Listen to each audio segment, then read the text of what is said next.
No one thinks Mitt Romney is fundamentally a crook or anything like that, or even a tax dodge. And there's no evidence of that at all. He needs to put it out. If something's going to come out, get it out in a hurry. If the election were held tomorrow, who would win? Obama. So it's been that kind of a week for Mitt Romney, and frankly, last week wasn't much better. While this week featured a rising crescendo of calls for Romney to release tax returns, last week centered around conflicting comments in SEC documents about the length of Romney's tenure at Bain. The truth is that while certainly these calls for more transparency should and will continue, Romney's really already disclosed everything we need to know about him. For example, we already know everything we need to know about Romney's approach to taxes. Just listen to him here. I pay all the taxes that are legally required and not a dollar more. I don't think you want someone as the candidate for president who pays more taxes than he owes. Well, okay, I don't think you need to gratuitously pay more than you're required, but I also don't think you should be going above and beyond to shelter your income from taxation in order to keep every penny you possibly can to yourself, whilst advocating further tax codes for quote-unquote job creators.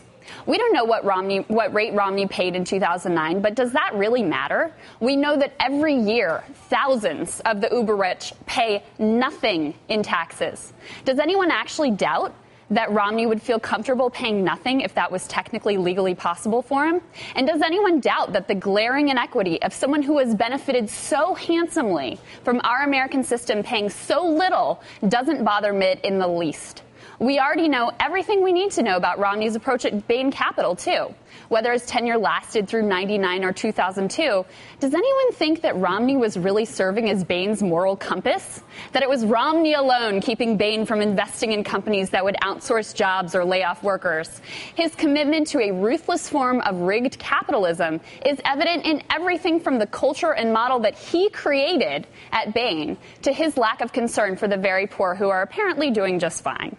We also know everything we need to know about the two sets of rules that exist in this country. For the 99%, work is tough, hours are long, and pay is low. For the 1%, like Mitt Romney, executive salaries come with minimum effort, responsibility, and a cushy retroactive retirement. For the 99%, your tax burden is your tax burden, and that's that.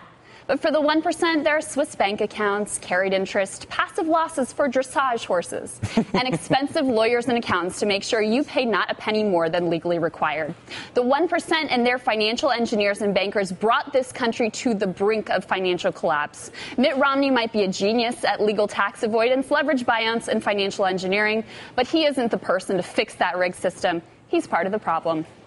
I like that, and I like this idea that, like, we were talking before upstairs, like, well, wasn't that as soon as he left, they were like, okay, great. Okay, finally we can outsource the yes, jobs. We've been waiting. He's and lay off been the holding workers. us back. Yeah, I mean, like, I'm sure it was the same company before he left, after he left, whenever he left. Steve, I'm loving Nancy's reaction. I want to hear. I'm saying, would you stop apologizing for Mitt Romney? But I'm really curious what there isn't enough time. I don't have enough time to unpack those layers of talking points. That's fine. I mean, that's layers of talking points. I can't unravel that talking points in the 20 seconds we have left. Not even 20 seconds. Well, we'll have to continue this conversation then.